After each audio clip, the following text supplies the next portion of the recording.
या तुम पर सलाम ऐ हमारे दिलरुबा तुम पर सलाम दिल सदा कहता रहा तुम पर सलाम ऐ हबीबे किबरिया तुम पर सलाम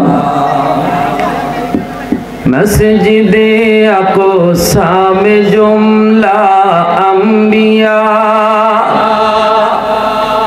मस्जिदे अक़सा में जुमला अंबिया मुक़्तदी थे और बिहा तुम मुक़्तदा मुक़्तदी थे और बिहा तुम मुक़्तदा ऐ हबीबे किबरिया तुम पर सलाम दिल सदा कहता रहा तुम पर सलाम।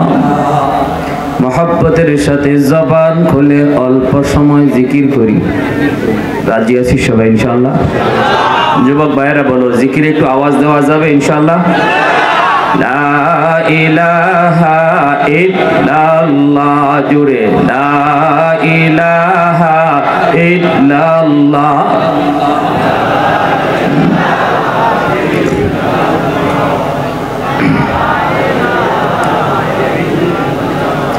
मोहब्बतेर साथे ला इलाहा इल्लल्लाह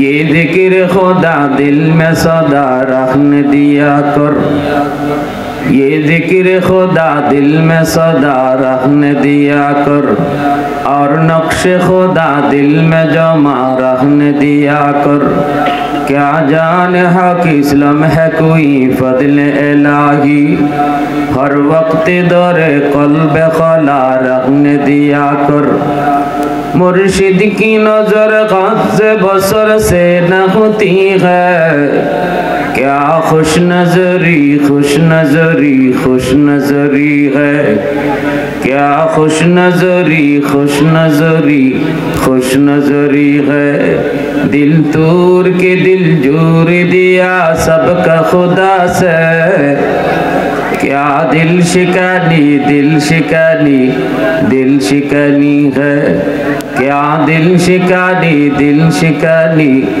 दिल शिकानी है ला इलाहा इल्लल्लाह आवाज दिया हाशरेर माठे अल्लाह समस्त हाशरबासीके लक्ष्य करे एकटा घोषणा देবেন घोषणाटा की घोषणाटा हलो आलाइसा मिनकुम आदिला এই হাসরবাসী শোনো তোমাদের মাঝে এমন কি কেউ আছো যে আমি আল্লাহ একটা প্রশ্ন করব সঠিক জবাব দিবা ইনসাফের সাথে সঠিক একটা জবাব দিবা আছো কি কেউ এমন হাসরবাসী বলবে আল্লাহ আপনি বলেন কি বলবেন আমরা সঠিকটাই বলবো ইনসাফের সাথেই জবাব দেব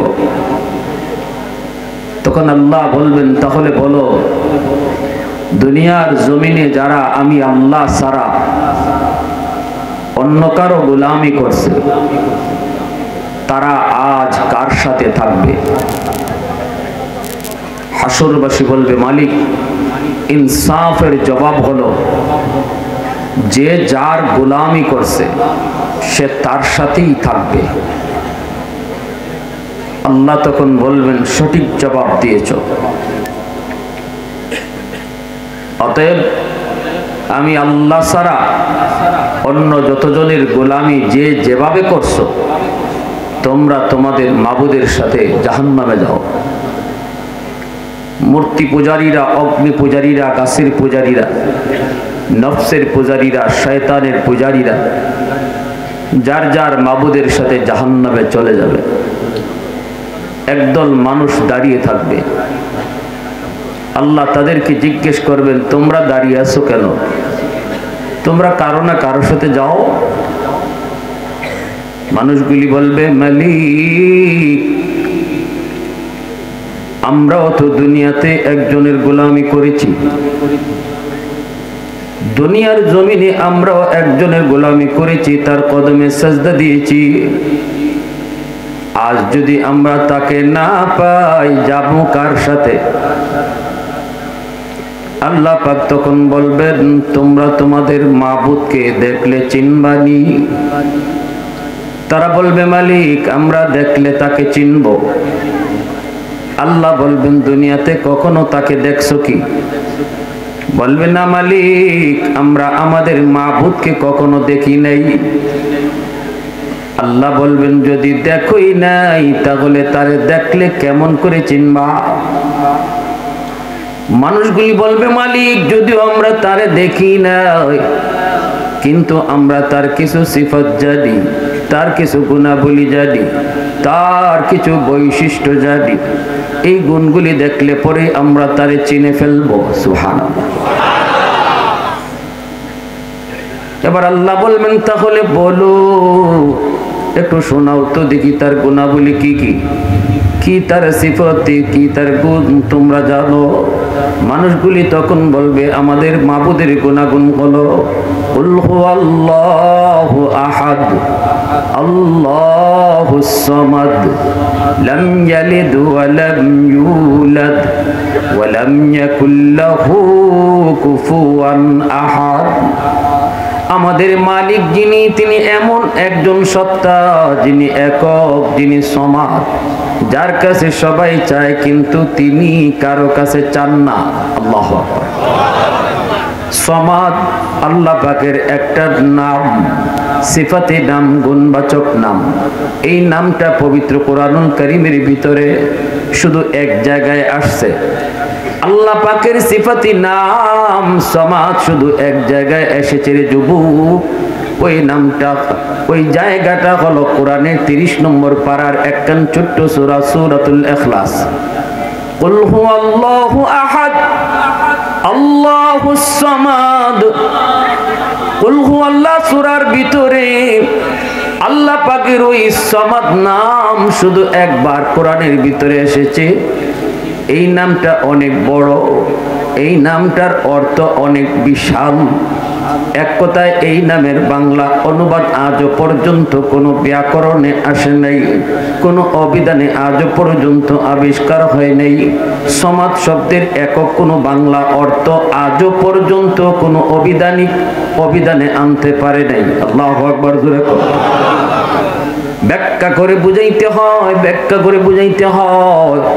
সমাদ বলা হয় এমন একজন সত্তাকে, এমন এক জাত যার কাছে সবাই চায় কিন্তু তিনি কারো কাছে চান না। তিনি কে? একটু জোরে আওয়াজ দিয়ে বলেন, কে? লাম ইয়ালিদ ওয়া লাম ইউলাদ। তিনি কাউকে জন্ম দেন না, তিনি কারো কাছ থেকে জন্ম নেন না। তিনি বেনজির, তিনি বেমিসাল। আল্লাহ পাকের এই পরিচিতিটা যখন আল্লাহর সামনে ইমানদার মুমিনরা তুলে ধরবে, তখনই আল্লাহ খুশি হয়ে যাবেন। আল্লাহ খুশি হয়ে বলবেন, বান্দারে, এতক্ষণ পর্যন্ত তোমরা যাকে আল্লাহ বলেছ, এতক্ষণ পর্যন্ত তোমরা যাকে সমাদ বলেছ, এতক্ষণ পর্যন্ত তোমরা যাকে আহাদ বলেছ, এতক্ষণ পর্যন্ত তোমরা যাকে লাম ইয়ালিদ ওয়া লাম ইউলাদ বলেছ, আমি সেই আল্লাহ। আওয়াজটা আরো জোরে করো, আরো জোরে করো। এ বান্দা শুনো, এতক্ষণ পর্যন্ত যার সাথে কথা বলেছ, আমি তোমাদের সেই মাবুদ, আমি সেই মালিক, আমি সেই আল্লাহ। এইবার ইমানওয়ালা মুমিন সবাই খুশি হয়ে যাবে। আল্লাহ পাক বলবেন, বান্দা, দুনিয়ার জমিনে আমার কদমে সেজদা দিয়েছো, আমারে কোনোদিন দেখো নাই।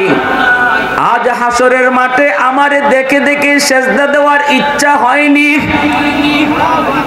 হাসরবাসী বলবে, মালিক, 60 বছর 70 বছর তোমার কদমে সেজদা দিয়েছি, কোনদিন তোমাকে দেখি নাই, দেখে সেজদা দিতে পারি নাই।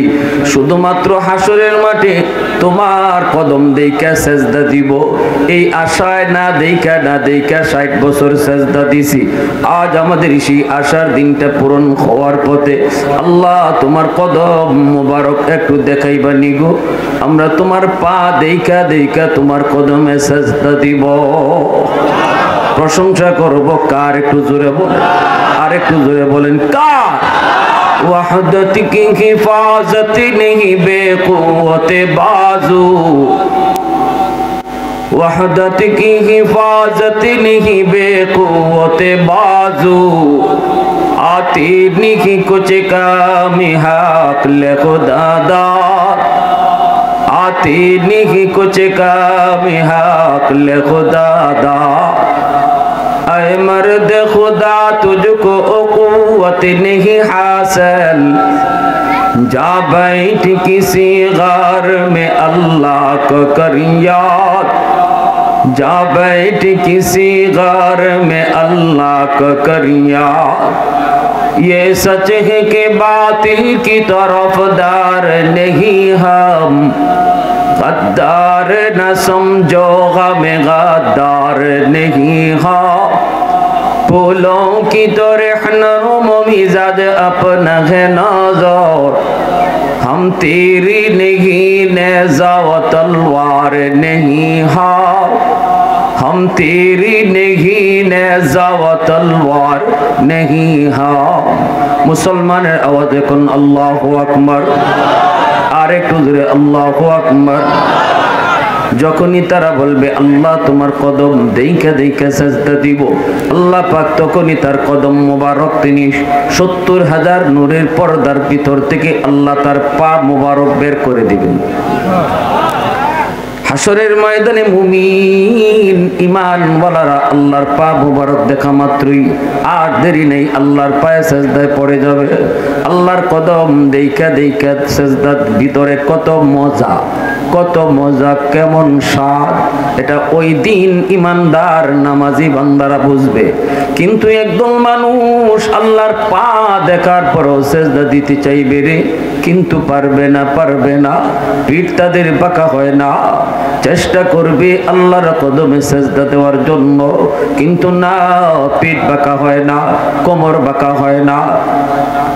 বারবার চেষ্টা করি আল্লাহর কদমে সেজদা দেওয়ার জন্য, কিন্তু পিছন দিক দিয়ে উপর হয়ে পড়ে যায়, সামনের দিকেও পড়ে না, পিঠ বাঁকা হয় না। আল্লাহ পাক রব্বুল আলামিন দেখতেছেন ওই মানুষগুলা তারা আপ্রাণ চেষ্টা করে আল্লাহর কদমে সেজদা দিবে, কিন্তু না, পিঠ তাদের বাঁকা হয় না। কান্না শুরু করবে, চোখের সামনে বন্ধু আল্লাহকে সেজদা দেয়, চোখের সামনে পরিচিত মানুষ আল্লাহকে সেজদা দেয়, কিন্তু সে সেজদা দিতে পারবে না। আল্লাহ পাক রব্বুল আলামিন দেখতেছেন লোকগুলা কাঁদতেছে, কান্না করে করে চোখের পানির বদলে রক্ত বের হয়ে যাচ্ছে, তবুও তারা পিঠ বাঁকা করতে পারে না, সেজদা দিতে পারে না। আল্লাহ পাক রব্বুল আলামিন তখন বলবে বান্দা বল কি হয়েছে তোদের, কান্না করো কেন? কল বলবে মালিক সবাই তোমাকে সেজদা দেয়, কিন্তু আমরা পারি না। আল্লাহ বলবেন কষ্ট লাগে? কয় হ্যাঁ। আল্লাহ বলবেন কষ্ট হয়? বলে হ্যাঁ কষ্ট লাগে মালিক। বন্ধু তোমাকে সেজদা দেয়, প্রতিবেশী সেজদা দেয়, পাশের দোকানদার তোমাকে সেজদা দেয়, পরিচিত মানুষগুলা তোমাকে সেজদা দেয়, আমি পারি না, এজন্য আমার বড় কষ্ট হয়, সেজদা দিতে পারি না। আল্লাহ পাক রব্বুল আলামিন তখন বলবে বান্দা আজকে তোর যেমন এরকম কষ্ট লাগে, দুনিয়াতে তুই যখন আমার সেজদা দিতি না, দুনিয়ায় যখন আমার কদমে তুই সেজদা দিতি না, দুনিয়া যখন তুই পিঠ বাঁকা করতি না, অথচ আমি আল্লাহ তোরে মসজিদের মিনার থেকে 5 বার করে ডাকতাম, মুয়াজ্জিন তোরে ডাকতো না, ডাকতাম আমি আল্লাহ। আমি আল্লাহ তোরে ডাকতাম, কিন্তু আমার ডাকে তুই যখন সেজদা দিতি না, পিঠ বাঁকা করতি না, ওই দিন তোর আচরণটা দেখা আমি আল্লাহর কুদরতি কলিজায় ব্যথা লাগতো। ওই দিন আমি আল্লাহ ব্যথা পাইছি। কারণ বান্দা, দুনিয়ায় যদি আমার সেজদা দিতি, দুনিয়ায় যদি নামাজ পড়তি, দুনিয়ায় যদি পিঠ বাঁকা করতি, তাহলে আজ হাসরের ময়দানও তোর পিঠ বাঁকা হইতো। দুনিয়ায় যারা নামাজ পড়বে, দুনিয়ার জমিনে যারা আমি আল্লাহর কদমে পিঠ বাঁকা করবে, হাসরের ময়দানে তাদেরই শুধু পিঠ বাঁকা হবে। তারাই শুধু হাসরের মাঠে আল্লাহর কদমে সেজদা দিবে। আর যারা দুনিয়ায় নামাজ পড়বে না, দুনিয়ার জমিনে যারা আল্লাহর পায়ের সামনে পিঠ বাঁকা করবে না, হাসরের ময়দানে ওরা চাইবে পিঠ বাঁকা করার জন্য। আল্লাহর কদম দেখা মাত্রই ওরাও চাইবে পিঠ বাঁকা করার জন্য, সেজদা দেওয়ার জন্য, কিন্তু তাদের পিঠ বাঁকা হবে না রে যুবক। চেষ্টা করবে, চেষ্টা করবে, পিঠ বাঁকা হয় না, চোখের পানির বদলে রক্ত ঝরবে, তবুও তাদের সেজদা দিতে পারবে না। ওয়া ইযা কিলা লাহুমুর কাউ লা ইয়ারকাউন। এজন্য আল্লাহ পাক বলছে, তাদেরকে বলা হবে আমারে সেজদা দাও, আল্লাহকে সেজদা দাও, আল্লাহকে সেজদা দাও বলা হবে, কিন্তু একদল মানুষ আল্লাহর কদমে সেজদা দিতে পারবে না। আল্লাহ পাক রব্বুল আলামিন তখন বলবে, বান্দা জানোসনি, জানোসনি দুনিয়াতে তুই যখন সেজদা দিতি না, তখন তোর আচরণ দেখে আমি আল্লাহ কত কষ্ট পাইতাম। কারণ তোরে আমি বানাইছি কত আদর করে, জানোসনি? সৃষ্টি জগতের ভিতরে আর কোন জিনিসকে আমি আল্লাহ এত আদর করে বানাই নাই রে। ফেরেশতা বানাইতো আমি আল্লাহ এত আদর করি নাই। জান্নাত জাহান্নাম তাও আমি আল্লাহ এত আদর করে বানাই নাই। জিব্রাইল মিকাইলকেও আমি আল্লাহ এত আদর করে বানাই নাই। বান্দা তোরে যত আদর করে আমি বানাইছি। আসমান আল্লাহ বানাইছেন কুন ফায়াকুন বইলা, জমিন আল্লাহ বানাইছেন কুন ফায়াকুন বইলা, ফেরেশতা আল্লাহ বানাইছেন কুন ফায়াকুন বইলা, কিন্তু আমারে আপনারে আল্লাহ পাক কুন ফায়াকুন বলে বানায় নাই। আমারে আপনারে যখন আল্লাহ বানাইছে, আল্লাহ বলে খলাকতু বিয়াদাইয়া, এ বান্দা আমি তোরে নিজের হাত দিয়া বানাইছি। কারণ এই তোর চেহারার মধ্যে এত দামি কপাল, ওই কপাল আমি বানাইছি শুধু আমার সেজদার জন্য। আল্লাহু আকবার। কিন্তু যখন আমি দেখতাম এই কপাল দিয়ে তুই আমারে সেজদা দেও না, তখন তোর আচরণ দেখেও আমি আল্লাহ বড় কষ্ট পাইতাম। বান্দারে, মসজিদের মিনার থেকে মুয়াজ্জিন তোরে ডাকে না, আমি তোরে ডাকি 5 বার। এজন্যই তো আল্লাহ পাক রব্বুল আলামিন মেরাজের রজনীতে আমার নবীকে আল্লাহ সান্ত্বনা দিয়া কয়, নবী যখন আল্লাহর সাথে কথা বললেন, আল্লাহর সাথে মেরাজে যে কথা হলো, নবী বলতেছেন, মালিক তোমার সাথে আমার মেরাজ হলো, তোমার সাথে আমার কথা হলো, কিন্তু আমার উম্মত কেমন করে তোমার সাথে মেরাজ করবে গো আল্লাহ? কেমন করে উম্মত কথা বলবে? আল্লাহ তখন বলতেছে, বন্ধু জানি, আমি আল্লাহ জানি, ভালো করে জানি, আমার কাছে আইসেও তুমি উম্মতের কথা ভুলবে না। এজন্য আমি তোমার উম্মতের জন্য মেরাজের ব্যবস্থা করেছি। আল্লাহু আকবার। তোমার উম্মত কেমন করে আমার সাথে কথা বলবে সেই ব্যবস্থাটাও আমি আল্লাহ করেছি। নেও 50 ওয়াক্ত নামাজ তোমার উম্মতকে দিয়া দিলাম। এই নামাজের মাধ্যমে উম্মত আমার সাথে কথা বলবে। নামাজই হলো তাদের জন্য মেরাজ। নামাজি নামাজের মাধ্যমে আল্লাহর সাথে কথা কয়। মুসাল্লি ইউনাজি রাব্বা, নবী বলেন নামাজি নামাজে আল্লাহর সাথে কথা কয়। মূসা নবী তুর পাহাড়ে আল্লাহর সাথে কথা কয়। আল্লাহকে মূসা নবী জিজ্ঞেস করে, মালিক তুকাল্লিমু মাই হাল তুকাল্লিমু আহাদান গায়রি, ও মালিক আমার সাথে তুমি কথা বলো, আমি ছাড়া আর কারো সাথে কথা বলবা নাকি? আল্লাহ পাক কয়, মূসা কি কইছো? আল্লাহ জানতে মন চায় আমি তো জমিনে বইসা তোমার সাথে কথা কই, তোর পাহাড়ে আইসা কথা কই, এমন কি দুনিয়াতে আর কেউ আছে নাকি অথবা আসবে নাকি যে তোমার সাথে কথা বলবে? আল্লাহ পাক রব্বুল আলামিন কইরে মুসা তুমি যে আমার সাথে কথা বলো, আমি যে তোমার সাথে কথা বলি, মাঝখানে কিন্তু পর্দা আছে। বাইনি ওয়া বাইনাকা হিজাব, পর্দার ওই প্রান্তে তুমি, পর্দার এই প্রান্তে আমি। কিন্তু সায়াতি উম্মাতুন, ভবিষ্যতে একদল উম্মত জমিনে আসবে, যে উম্মতের সাথে আমি আল্লাহ কথা বলবো। লাইসা বাইনি ওয়া বাইনাহুম হিজাব, তাদের মাঝে আর আমার মাঝে কোনো পর্দাই থাকবে না। আওয়াজ আসতে কেন জোরে বলেন? আল্লাহ নবী মুসা কালিমুল্লাহ কয় মালিক কও কি? বলে হ্যাঁ। মুসা নবী কে আল্লাহ এরা কোন উম্মত? আল্লাহ বলে উম্মতে মুহাম্মদ, উম্মতে আহমদ, এরা আমার বন্ধু মুহাম্মাদুর রাসূলুল্লাহর উম্মত। মুসা নবী জানতে চায় মালিক আমি তো তুর পাহাড়ে এসে কথা বলি, এরা কোন পাহাড়ে যে কথা কইব? আল্লাহ কই কোন পাহাড়ে নয়, এরা নামাজে দাঁড়াইলেই কথা কইব। মুসা নবী কই মালিক বুঝলাম নামাজি নামাজে তোমার সাথে কথা কয়, কিন্তু তুমি কেমনে কথা কইবা? আল্লাহ কই যখনই ওরা কোরআন তেলাওয়াত করব তখন আমি কথা বলি। নামাজি নামাজে আল্লাহর সাথে কথা কয়, আর কোরআন তেলাওয়াতকারীর সাথে আল্লাহ নিজে কথা কয়। একটু আওয়াজ দিয়ে কও না রে যুবক, আল্লাহু আকবার। আর একটু জোরে কোন না আল্লাহু আকবার। মুসাল্লি ইউনাজি রব্বা, নামাজি নামাজে আল্লাহর সাথে কথা বলে, আর কোরআন তেলাওয়াতকারীর সাথে আল্লাহ নিজে কথা বলে। এইবার একটু বলো কোরআন তেলাওয়াত মুসলমানের ঘরে দিন প্রতিদিন হয়নি? মুসলমানের বহু ঘর এমন পাওয়া যায় যেই ঘরে মাসেও একবার কোরআন তেলাওয়াত হয় না, দিনও হয় না, সপ্তাহেও যায় না, মাসেও হয় না। এক সময় মুসলমানের ঘরে প্রতিদিন ফজরের পর কোরআন তেলাওয়াতের সুমধুর আওয়াজ শোনা যাইত। এখন মুসলমানের ঘর থেকে কোরআন তেলাওয়াতের আওয়াজ বের হয় না। আওয়াজ দেয়া কও না ঠিক কি না? মুসলমানের ঘরে টেলিভিশন টিভি প্রতিদিন টাইম টু টাইম চলে, নাটক টাইম টু টাইম চলে। ইন্ডিয়ান নাটক আমার মায়েরা ঠিক টাইমেই দেখে, টাইম হওয়ার আগেই রান্না বান্নাও শেষ করে ফেলে।